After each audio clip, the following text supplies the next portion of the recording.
You know, we're often told that our struggles, well, that they break us. But what if that's not the whole story? I mean, what if the toughest times in your life didn't just leave scars, but actually forged a unique and honestly a rare kind of strength? Today, we're going to explore this really powerful idea, what it means to have an alchemist's mind. This quote, it just gets right to the heart of it, doesn't it? The usual story is that adversity damages you, leaves you less than you were. But this idea, it completely flips that script. It suggests that everything you've endured hasn't actually diminished you. It's equipped you with a rare power. So let's really dig into what that means. All right, first things first, we have to tackle a story that we all know probably a little too well, the myth of being broken. It's that idea we hear all the time and maybe even tell ourselves, right? That hardship is just this destructive force that only takes things away from us. So here you can see the two paths, side by side. On one hand, you have the common view.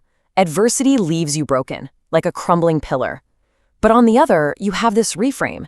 Adversity can forge rare power, like a blacksmith's anvil. It's the same event, but two totally different outcomes. So how is that even possible? How does someone turn hardship into a tool? Well, it's not just wishful thinking. There's actually some real science behind this. Yeah, this is not just some feel-good platitude. This whole concept of growing stronger through adversity is actually backed by decades of psychological research. And it all starts with a concept that you might have heard of before. The clinical term for this is post-traumatic growth. Seriously, it's a recognized field of study about how people who face major life crises often experience these profound positive changes. This is the scientific foundation of what we're calling the alchemist's mind. So, how does it happen? Let's look at one of the core ways it works. Okay, so one of the key drivers here is a process called stress inoculation. And really, the best way to think of it is like a psychological vaccine. By being exposed to manageable stress and successfully getting through it, your brain literally learns, it adapts, and it gets stronger for the next time. So here's how it works, broken down into 3 steps. First, you survive a high-pressure situation. Simple as that. In response, your brain basically recalibrates its internal alarm system. It learns what real danger feels like. And the result?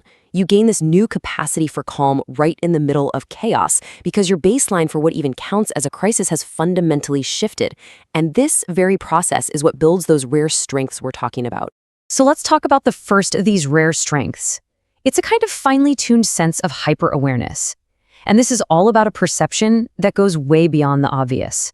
Look, when your past required you to be constantly vigilant, that skill doesn't just go away. It evolves. It's probably why you can walk into a room and instantly sense the emotional temperature. Or you notice those small details that everyone else misses. Maybe you get a gut feeling that something is off long before anyone else does. What was once a survival mechanism has literally become a powerful tool of perception. Now, for the second rare strength, and this one is incredibly potent.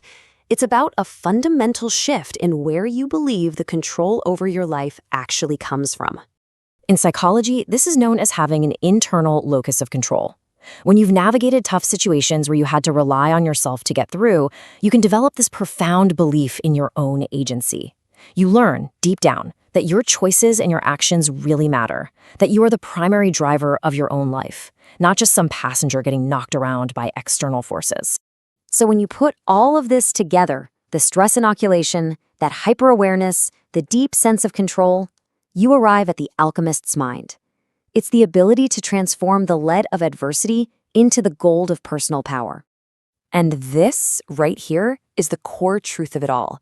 These are strengths you just can't learn in a classroom or develop through a life of comfort. This kind of resilience, this mental maturity, it has to be earned. It's the exclusive result of being tested and making it through.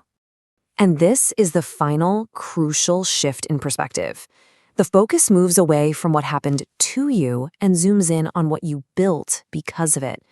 That strength, that awareness, that control, those are yours. You constructed them from the raw materials of your own experience. So, I'll leave you with this question to think about. As you reflect on the challenges you've faced, try not to just see the struggle. Look for the alchemy. Ask yourself, what rare power has adversity forged in you?